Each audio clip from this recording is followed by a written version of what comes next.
das leis que era objeto da nossa atenção, da nossa discussão, que eu tive a honra de participar e, de alguma forma, contribuir, enfim, claro, timidamente, era uma lei de regularização fundiária. Lá, em 1992, 1993, desde lá, estamos discutindo regularização fundiária. E exatamente como o secretário falou, elaboramos uma lei de regularização fundiária, estabelecemos um marco temporal, daqui a pouco a coisa continua andando, estabelecemos outro marco temporal em outra lei, a coisa anda, vem outra lei, novo marco temporal, e assim a coisa vai. Por isso, e já falando aqui, já adentrando na mensagem que eu quero passar, me parece que nós não podemos discutir um tema como regularização fundiária, e o foco hoje é a Lei 13.465, sem ter duas normas constitucionais em mente, na nossa frente. A primeira delas, o artigo 182 da Constituição, que justamente nos estabelece a necessidade de fixação de uma política de desenvolvimento urbano que seja desenvolvida pelo poder público municipal, a partir de diretrizes fixadas em lei, que traduz a ideia de planejamento urbano e que, em última análise, nos traga um objetivo final de desenvolvimento do bem-estar dos habitantes, porque a cidade é o nosso habitat. A cidade é onde nós vivemos, onde nós criamos nossos filhos, onde aprendemos, onde trabalhamos, onde ensinamos, onde nos alimentamos. A cidade é o nosso meio.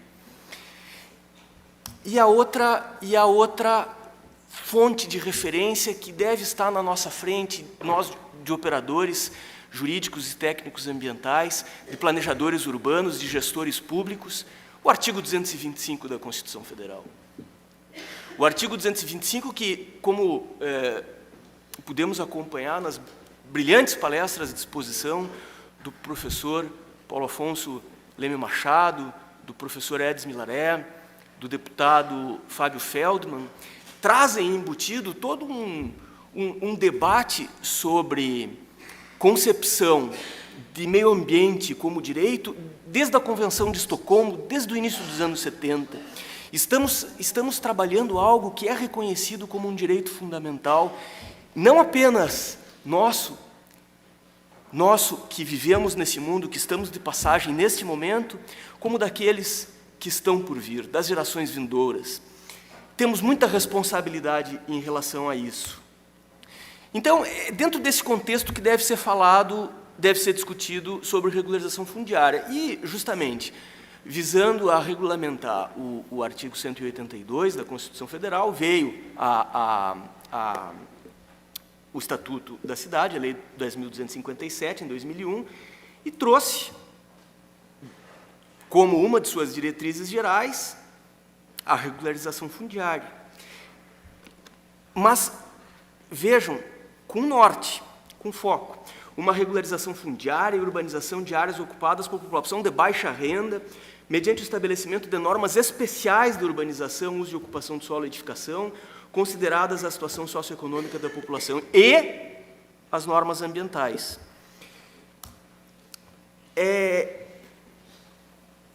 E a lei, que não é a primeira de regularização fundiária, como eu disse, mas a que vem e nos traz a discussão hoje e que presentemente encontra-se em vigor, que é a Lei 13.465, quando ela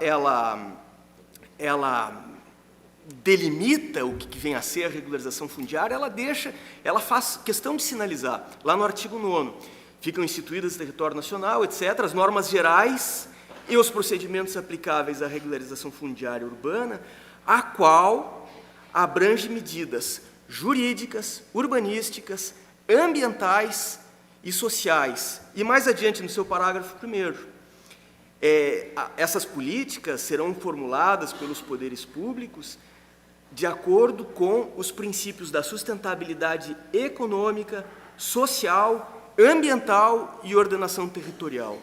Tudo isso nos leva, portanto, ainda faço mais um destaque, o artigo 10 da Lei da REURB traz o que seriam os objetivos dessa regularização fundiária.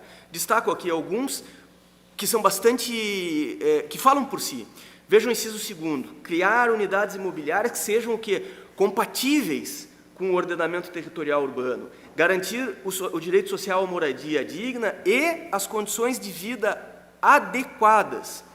Não basta garantir a moradia, essas condições de vida que devemos buscar, acercar, a concretizar esse direito estabelecido lá no artigo 6º, deve buscar a adequação dessas condições de vida. Devemos buscar a efetivação da função social da propriedade. Quando é que a propriedade cumpre a sua função social? Está lá no artigo 182, quando ela está adequada às normas de ordenamento territorial, quando ela está adequada às normas de direito ambiental. Devemos ordenar o pleno desenvolvimento das funções sociais da cidade e garantir, novamente, artigo 182 também, o bem-estar de seus habitantes. Tiramos daí o quê? Uma mensagem que nos traz o ordenamento jurídico, uma mensagem, um norte que nos apresenta o legislador, no sentido, primeiro, de reconhecer, como não poderia deixar de ser, esse drama gigantesco da questão fundiária no Brasil, da questão fundiária urbana, esse drama da favelização, da subhabitação, da desruralização, mas que deve ser enfrentado numa condição de equilíbrio com o direito de todos à ordenação urbana, o direito de todos a ter uma cidade planejada e ordenada, e o direito de todos nós e daqueles que ainda sequer nasceram ao meio ambiente ambientalmente equilibrado. De modo que não podemos, de modo algum, ocorrer o risco de cair numa armadilha, de acreditar que essas leis de regularização fundiária possam se sustentar, possam subsistir exclusivamente pela tentativa de enfrentar esse déficit habitacional e tentar dar um basta na expansão urbana e na questão da moradia. Esse tema não pode se dissociar da questão urbanística e da questão ambiental. Feita essa digressão inicial, eu vou fazer algumas pinceladas sobre a estruturação da lei, e eu queria destacar aqui as suas modalidades, que elas são trazidas de forma bastante interessante, inclusive para onde eu quero chegar. As modalidades que são previstas lá no artigo 13 da Lei 13.465, a regularização fundiária urbana, ela se divide em duas modalidades.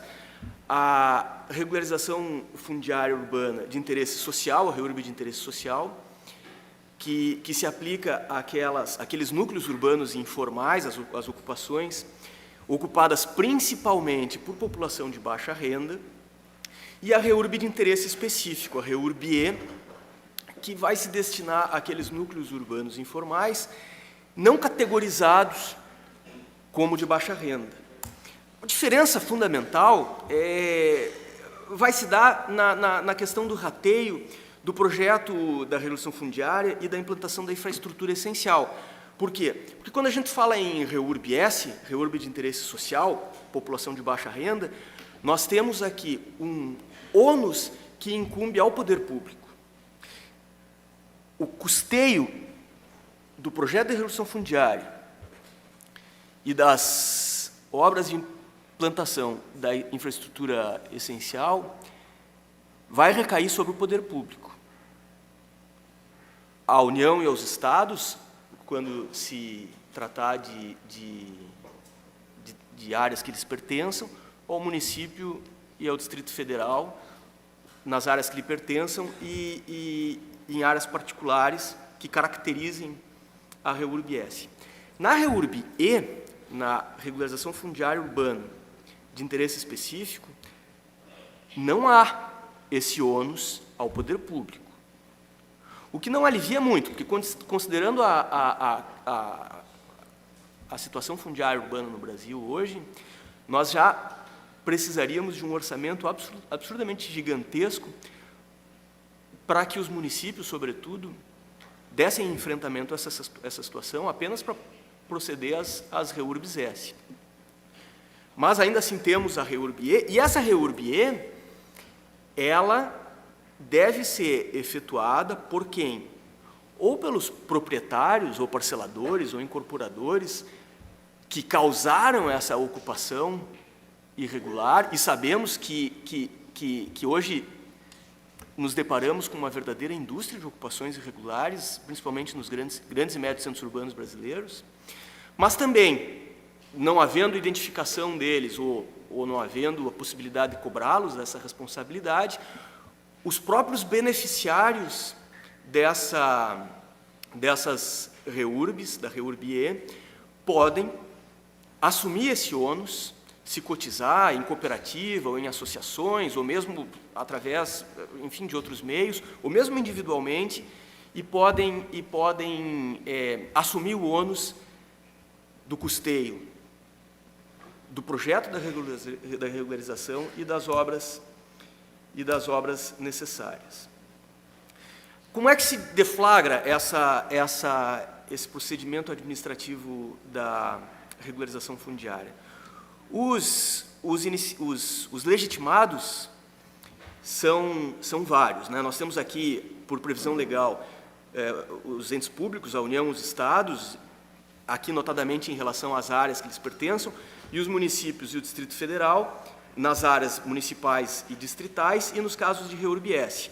Os beneficiários, os proprietários, também naturalmente podem ser legítimos, e aqui interessante, a Defensoria Pública e o Ministério Público. Até o que eu ia abordar, mas senão o tempo vai ficar curto, só queria fazer uma pequena consideração.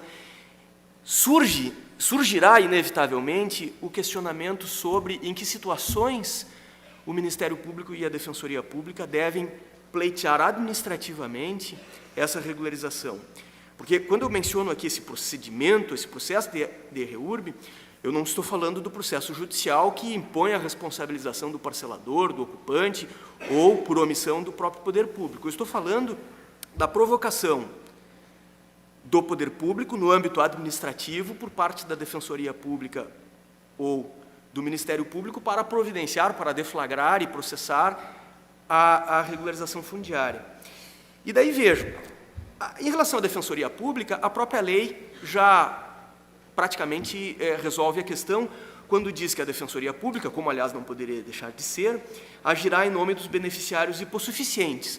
Então, parece lógico que, em se tratando de beneficiários hipossuficientes, estamos tratando do quê? Das regularizações fundiárias de interesse social. Do Ministério Público, me parece que o raciocínio deva ser o mesmo. Mesmo porque, para processar a REURB de interesse específico, não é possível a deflagração do pedido, me parece, sem que haja a apresentação conjuntamente com o pedido do respectivo projeto de regularização fundiária. Ora, o Ministério Público e nem a Defensoria Pública tem previsão orçamentária para fazer projetos de regularização fundiária em nome de pessoas, em nome de quem quer que seja, e ainda mais em se tratando de pessoas não hipossuficientes. Nós estamos falando aqui da regularização fundiária de interesse específico. Então, embora pudesse despertar um pouco de surpresa, é sustentável essa legitimidade, mas me parece que, neste caso aqui, ela se direcionaria às situações, às hipóteses de REURB-S, de regularização fundiária de interesse social, no tocante à autoria, à legitimidade da Defensoria Pública e do Ministério Público. E aqui, apenas assim, en passant, como se daria esse procedimento administrativo? O procedimento administrativo da regularização fundiária, ele começa lá pelo requerimento dos interessados, esses legitimados que eu acabei mencionando, que vai gerar, então, um processamento administrativo dentro do órgão competente do município, vai impor, porque há necessidade de preservar esses direitos, a notificação dos titulares de eventuais direitos reais sobre aquela área, proprietários, antigos possuidores, e dos confrontantes.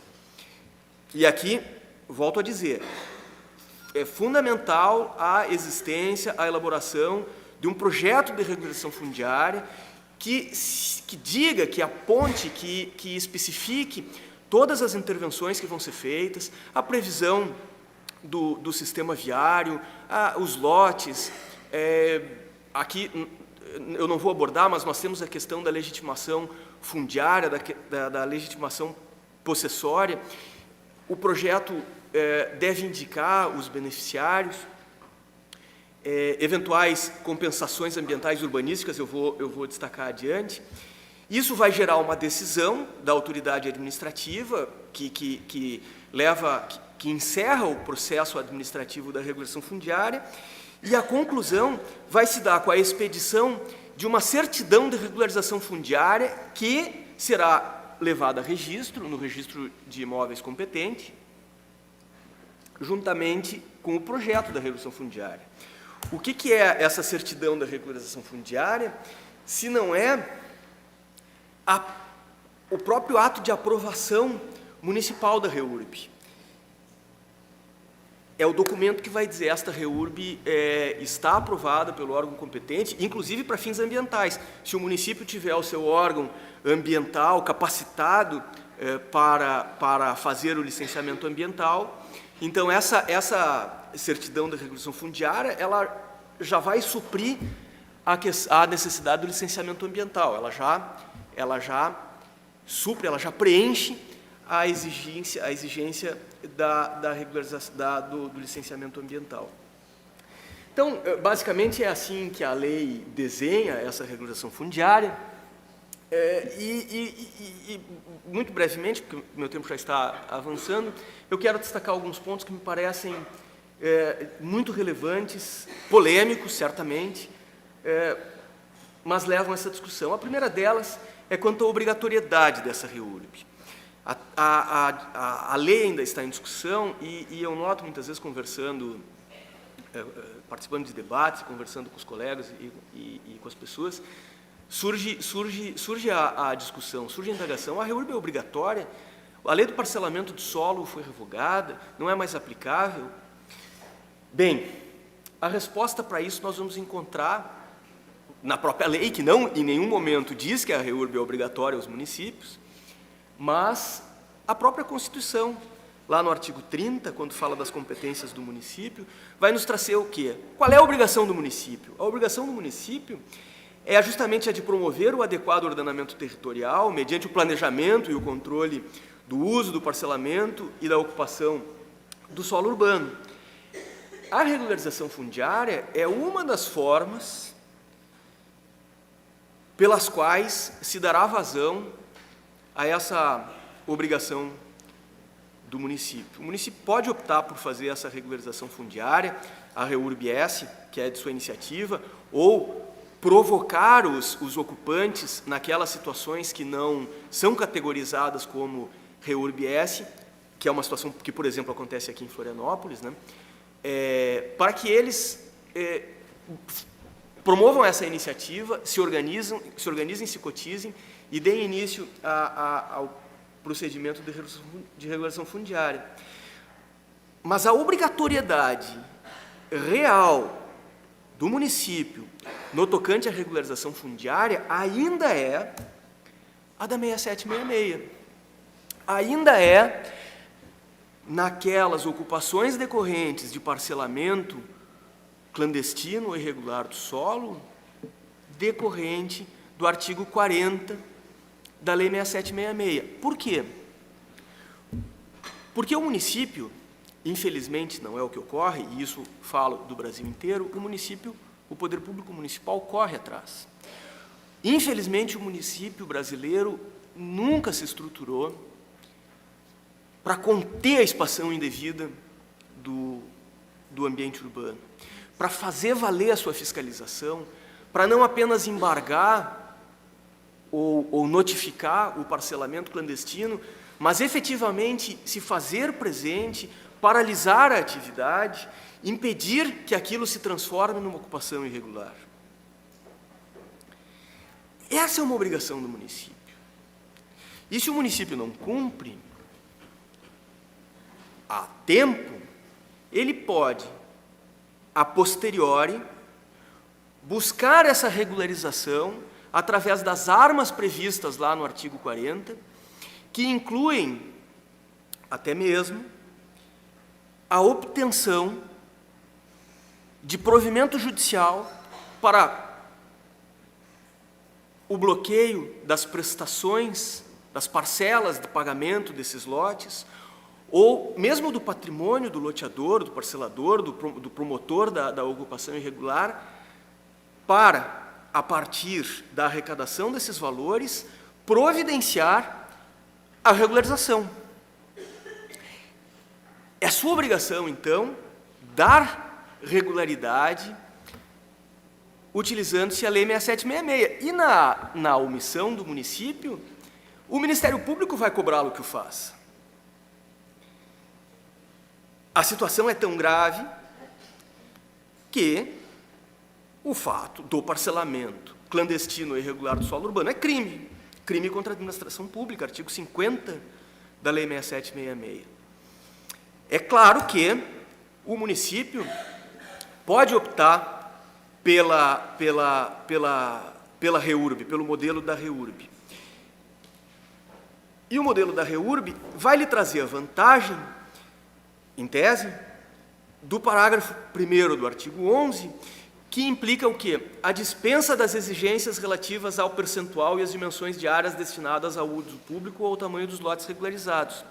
Agora, mesmo essa norma aqui, ela importa necessariamente, a meu ver, e de novo eu trago, por isso que fiz a questão de destacar lá na frente o artigo 182 e o artigo 225, ela importa uma interpretação conforme. Esse artigo 11, parágrafo 1º, de modo algum, pode levar à interpretação de que a regularização fundiária possa dispensar indevidamente essas exigências. Essas exigências estão lá na Lei 6766, essas exigências estão lá na legislação municipal, no plano diretor. Aqui no município de Florianópolis, por exemplo, ainda se exige a destinação de 35% de equipamentos urbanos e comunitários, áreas verdes de lazer, para o poder público. Fechar os olhos a isso é dar vazão ao quê? Ao descumprimento, sim, do princípio da vedação do retrocesso. É agredir, sim, uma ideia de segurança ambiental, não ao empreendedor ou ao ocupante que quer ver consolidada uma ocupação irregular para que depois possa concretizar aquela ocupação sem se submeter às exigências legais de destinação de espaços para o poder público, de adequação das vias urbanas aos padrões urbanísticos municipais, de estabelecimento de lotes mínimos que permitam, sim, uma condição de vida adequada. Isso afronta a segurança jurídica porque representa um desrespeito ao empreendedor que cumpre a lei e que apresenta, antes do seu empreendimento, um projeto de parcelamento e que vê ocorrer uma verdadeira concorrência desleal em relação ao parcelamento clandestino que se faz e que se consolida em detrimento do cumprimento dessa legislação. Eu estou encerrando. Faço destaque, finalmente, a questão também do parágrafo 2º, que trata das APPs,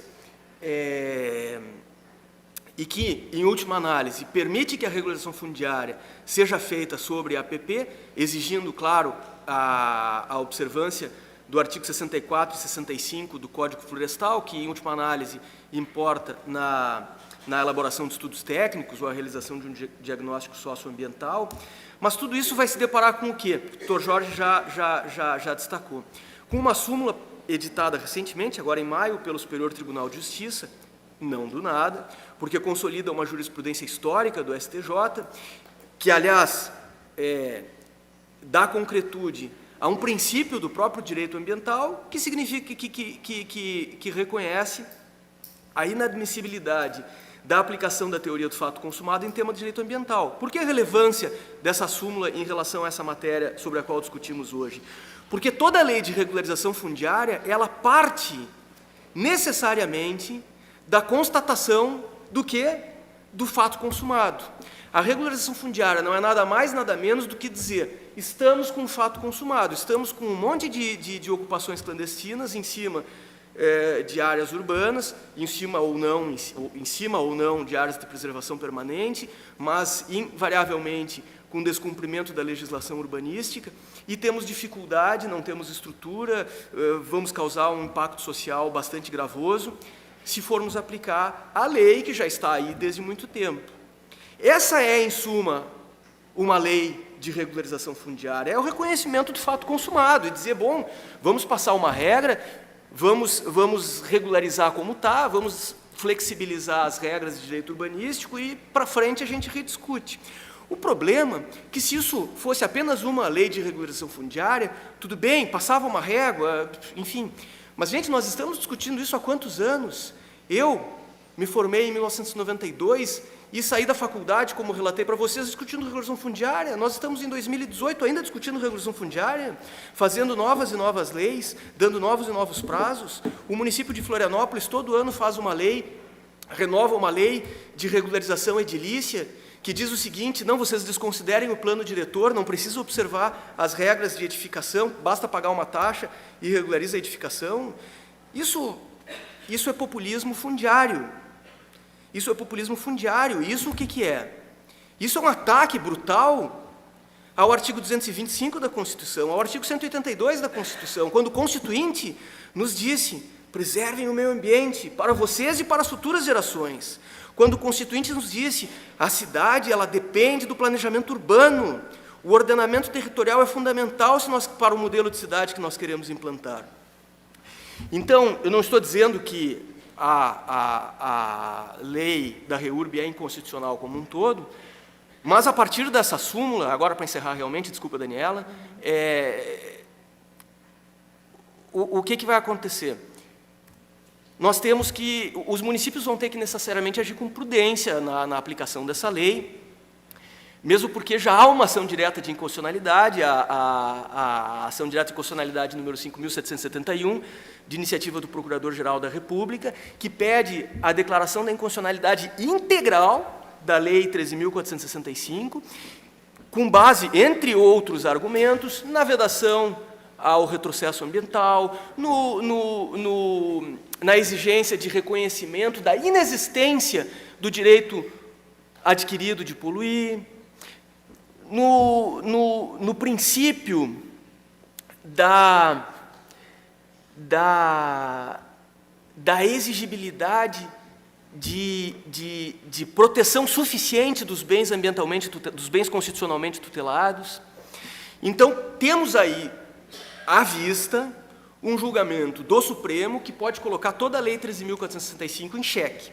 Portanto, essa aplicação, eu concluo dessa forma, essa aplicação ela deve ser prudente da parte dos municípios, levando em consideração essas questões que suscitam a discussão sobre a constitucionalidade da lei, da REURB, e sob os olhares atentos, necessariamente atentos, do Ministério Público e da sociedade civil.